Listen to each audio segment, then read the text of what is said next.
ችግር የለም። ወንድሞች እህቶችሽ ካለሽ ብታረጊላችሁ ዞሮ ዞሮ ላችሁ ነው እማምላክ። አሁን ተጋጠጥኩ፣ ከወንድ ጋር ሄድኩኝ። መጨረሻ ላይ ችግሬንና ቆሻሻዬን ማን ላይ ጣልኩኝ? ለወንድሞቼ ላይ። እናት አባት የለኝም፣ ወንድሞቼ ላይ እና ሰላምዬ ጠንካራ ሴቱኝ ጀግና፣ እንኳን መጣሽ። ገንዘብ የምትሰሪበት ሀገር ላይ ነሽ ያለሽው፣ እየሰራሽ ልጄማ አሁን እኮ እየነገርኩሽ ነው። ልጆቼ ሁሉ በእናቴ ነው። ስለ ልጆቼ ደህና ናቸው ብዬ ነው መጠየቅ የምችለው እንጂ ይሄን አድርጉ እንደዚህ ነው አልጠይቅ።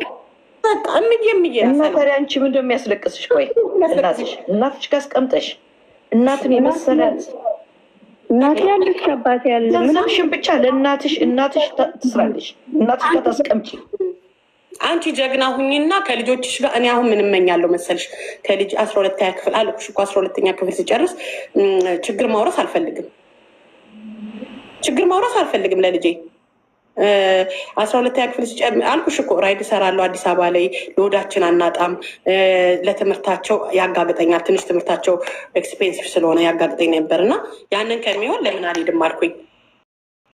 ሰማይ ላይ ያለን የሚመስልሽ በቃ ጥሩ ኑሮ ቢኖር ነው የሚመስልሽ። ግን አንቺ መተሽ አንደኛ ጭንቅላትሽን ሪፍሬሽ እያደረግሽው ጭራሽም ትዝ አይልሽም። ገብቶሻል?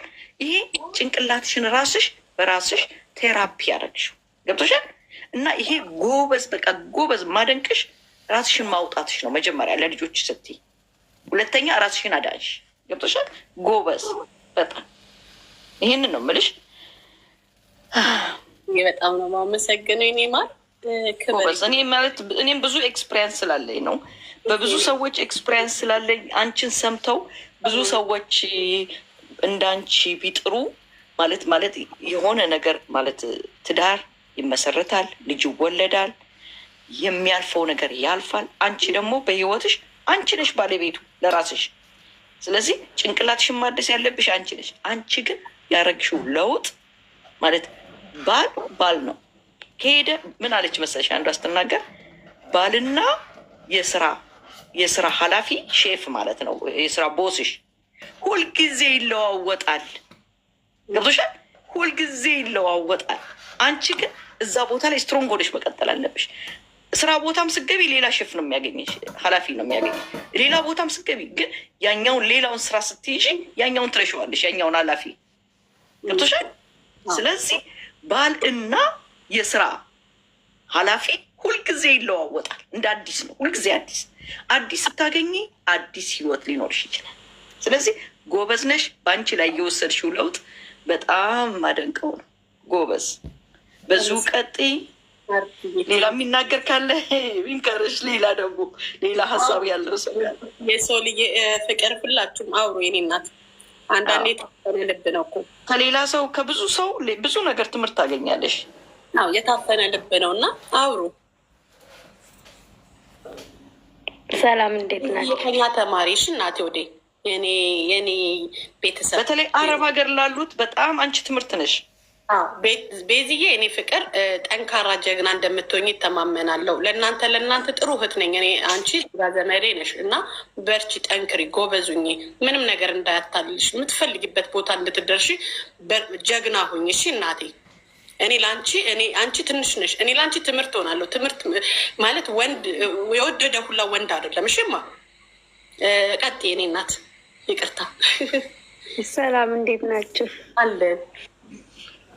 አይ እኔ ደስ ብሎኝ ነው የኔ ህይወት ያለ በእኔ ህይወት ውስጥ ያለ ስለነበረ ስታወሪ ተሰማኝ እና እኔ አሁን ጭንቀት ላይ ነኝ፣ በጣም ጭንቀት ላይ ነኝ ማለት ነው። ለምን እናቴ ለምን አይለቀስም? ማርያም ነው አታልቅሽ። መፍትሄ እንባሽ ማየት የለበትም፣ ሳቅሽን ነው ማየት ያለበት። ማለት ከባድ ነው እኔ ያሳለፉት ህይወትና ሁላችንም አልፈንበታል። እኔ እኮ ገረብ ነው ያደረኩት። ከባድ ነው እና እንዳንቺ እኔም 2 ልጆች አሉ። እስር ታስሬያለሁ እኮ ከነ ልጄ የ8 ወር ልጅ ሌላ ይዤ የ7 ወር ከምናምን ኢማራት ላይ ስደት ሀገር ላይ ጫካ ውስጥ ገብቻለሁ እኮ ታስሬ። ከዛ እኮ ወጥቻለሁ።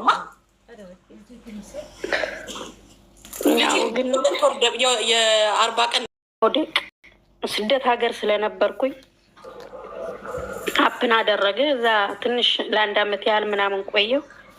ከዛ እንዴት ነው ምናምን ስል እንደዚህ ነው በቃ ጸባይ ይቀያየራሉ ወንዶች ማለት ነው። ጸባይ ሲቀያየር በቃ ራሴ በ3 ወር ክርስትና እንዳጠመቅኩኝ ስራ ጀመርኩ። የራሴ ዝም ብዬ ስራ ጀመርኩኝ። እየሰራው እያለ ጥሎኝ ወጥቶ የሄደ መጨረሻ ላይ ማለት ነው። ጥሎኝ ነው የሄደው። ከዛ 1 አመት ቆየው ብቻዬን እና ታሪክ ምናምን እናትና አባቴ ይሰማሉ። ዝም ብሎ እንደዚህ ማለት ነው። የተጋባ ነው በቤተ ክርስቲያን ነው፣ በስነ ስርዓት ነው። ያው እናት አባቴ ፈቅደውልኝ ነው ያገባሁት። ከዛ ትምጣ ምናምን ተባለ። ገባሁ። ወደ ኢትዮጵያ ስገባ ያው 2 አይነት ሰው ታውቂያለሽ። 2 አይነት ነው የገባሁት። 37 ኪሎ ነው የገባው ስገባ ወደ ኢትዮጵያ ማለት ነው። 2 ልጅ ይዤ ማለት ነው። ከዛ ግን ውስጤ እንደተሰበረ ምናምን ቤተሰብ አያውቁም። ምንም የሚያውቁት ነገር የላቸውም ቤተሰብ። እኔ እና እሱ በምን አፕን እንዳደረገ ምናምን የሚያውቁት ነገር የለም። እንዳልተለያየ ነው የሚያውቁት። እዛ 8 ወር ምናምን ስቀመጥ ግን ምን አሉኝ፣ ለምንድን ነው የማይደውለው? ለምንስ አይጠይቅም? ቤተሰቦቹ የት አሉ ምናምን እያሉ መጠየቅ ጀመሩ። ለእኔ ማለት ነው የእሱ ቤተሰቦች ማለት ነው። እሱ በመሀል ላይ ለእኔ ቤተሰቦቹን አላስተዋወቀኝም። አላውቅም የእሱን ቤተሰቦች ማለት ነው። አልነገረኝም። ይሄ ወንድሜ ነው፣ ይሄ አክስቴ ነው፣ ይሄ አጎቴ ነው፣ ይሄ አባቴ ነው፣ ይሄ እናቴ ነው የሚል ነገር አልሰጠኝም ማለት ነው። እየሰማችሁኝ ነው? እና አልነገረኝም። እና ይሄ ጭንቅ ንቅ ሲልብኝ በቃ እዛ እያለው ትንሽ ከእሱ ጋር እያለው ትንሽ ቦታ ገዝቼ ነበርና ያንን ቦታ በቃ እኔ እሰራልሻለሁ፣ እኔ አባትሽ እያለሁ እኔ እሰራዋለሁ፣ ምንም እንዳታስቢ፣ አርፈሽ ተቀመጪ፣ ስራ እንከፍትልሻለን ምናምን አሉኝ ማለት ነው። እዛ ትንሽ ስራ ጀመርኩኝ። ሲጀምር አሁን የሚጠይቁ በቃ ይሆናል አይደለ? ጭቁን ምንድን ነው ይህን ያህል ቤተሰቡ ምንድን ነው? አንቺ ከሰው ሀገር መጥተሽ እንዴት የሱ ቤተሰቦች እነዚህ ልጆች መጥተው አያዩም ወይ ምናምን ሲሉኝ፣ እሺ ነገ እያልኩ በውስጥ ፓስፖርት ምናምን አስተካከልኩና ወደ ዱባይ መጣሁ ማለት ነው። ከዛ ለእናቴ ምን አልኳት፣ እኔ እናቴ ይህን ቤቱን መስራት አለብኝ፣ እናንተንም አላስቸግርም፣ ይህን ቤት መጥቼ ሰርቼ ለ1 አመትና ለ2 አመት ትይዥልኛለች ስትለኝ፣ ልጄ ችግር የለውም ልጆች ሰጪኝ፣ ግን በቃለ መሐላን ነው የሆነ ነገር ቢፈጠር ልጆቹ መጥሽ አትወስጂም አለችኝ ማለት ነው። መውሰድ የለብሽም ከኔ አይነጠሉም እነዚህ ልጆች የኔ ናቸው ስትል፣ እሺ ችግር የለውም አሳድጋቸው ብዬ ጥዬ መጣሁ ማለት ነው። ወደ ዱባይ መጣሁ።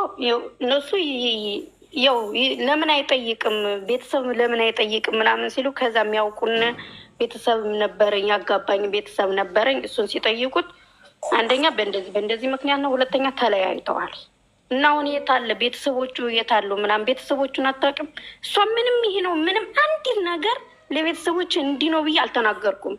ለምን ማማክራትም ትልቅ እህት ትልቅ ወንድም የለኝም። እኔ ነኝ የመጀመሪያ ልጅ ለእናት አባቴ። የሆነ ነገር ቢፈጠር ለእናቴ ብቻ ነው የምናገረው፣ ከዛ ውጭ ለማንም አልናገርም። ግን ይህንን ለእናቴ እንዴት መጀመሪያ ነግረንሻል፣ የማን ዘር ነው ከማን የመጣ እንዴት ነው የት አካባቢ ነው ብለው ጠይቀውኛል። መጀመሪያ ላይ ማለት ነው ይጠይቆኝ፣ እኔ የዚህ አካባቢ ሰው ነው ምን ችግር አለው ኢትዮጵያዊ ስለሆነ ምን ችግር አለው ነው ያልኩ በዛን ሰዓት ማለት ነው። ከዛ በእነሳ አባታችን ደግሞ አንቺ እሱን ነው እንጂ ቤተሰቡን ነው ወይ የምትፈልጊ ብሎ አለኝ ማለት ነው። ግን በአሁን ግን አንደኛ ልጆቼ የእሱን ቤተሰብ አያውቁም። እሱ ቤት ነው ብሎ አይጠይቅም። ቤት ወደቁ ብሎ እንኳን ዙሮ አያይም።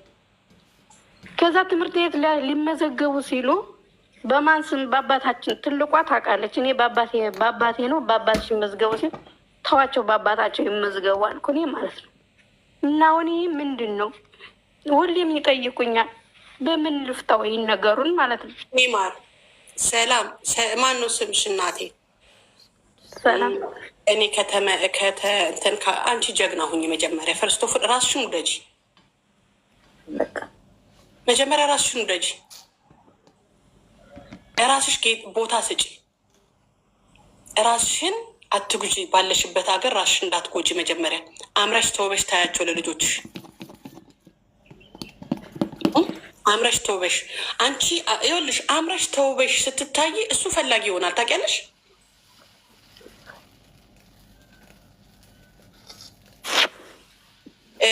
በልጠሽ ስትገኝ ፈላጊዎች ናቸው። ፈልገው ነው የሚመጡት። ማምላክ ምስክሬ ናት። መጀመሪያ ጀግና ሁኝ። አንቺ የምትፈልጊበት ደረጃ ድረሺ። ማለት ለልጆችሽ ለማኝ እንዳትሆኝ፣ ተቀባይ እንዳትሆኝ። አንቺ ሰጪ ሁኝ፣ አንቺ አድራጊ ሁኝ። እነዚህ ልጆች ይደጉልሽ፣ ማምላክን ይደጉልሽ። እኔ ልጄ ምን እንዳለ ነግሬሻለሁ። ከሰማሽኝ ሊሄድ ወይ ስለው አዎ ሂጂ ግን አለኝ። ችግር የለውም። በራሳቸው አድገው ራሳቸው በአይምሯቸው ፈቅደው ራሳቸው የአባታቸውን ስም ይቀይሩ እንጂ እሷን እንኳን አልቀየረች። እሷ መጥፎ ነገር እንኳን ያላደረገች። እሷ ትክክል ነው ያደረገችው፣ ስህተት አይደለም። በአባታቸው ስም አስመዝግበሽ ማስገባት ጥሩ ነው። እናት ናት። እምዬ ናት። ወንድ ባዳ ነው። እማምላክን ወንድ ባዳ ነው። መጀመሪያ ራስሽን ወደጂ። ሰላምዬ እሺ፣ ጽድት ትበይ፣ እመሪ፣ ተዋቢ፣ እግዚአብሔርን ጠይቂ። መልስ ከሱ ነው ያለው። ከሰው መልስ የለውም። አሁን 3ኛ ሰው 4ኛ ሰው ገብቶ ቢነግርሽ ምንም ጥቅም የለውም። ምንም እኔ ጥቅሜ ከማን እንደሆነ ታውቂያለሽ? እማምላክ ምስክሬን። አሁን ላይ ብታስብኝ፣ አሁን ላይ እኔ ኢማራት ላይ ኤርፖርት ሰርቻለው፣ ካር ሊፍት ሰርቻለው፣ መጠጥ ሽያጭ ሰርቻለው፣ ምግብ አመላላሽነት ሰርቻለው፣ ሽንት ቤት አጥቤያለው፣ ክለብ ጽዳት ሽንት ቤት አጽድቻለው። ይሄ ሁሉ አድርጌያለሁ በዚህ ዘመን። ግን አሁን ላይ ያን ሁላ ቻቻቻቻቻ ትቼ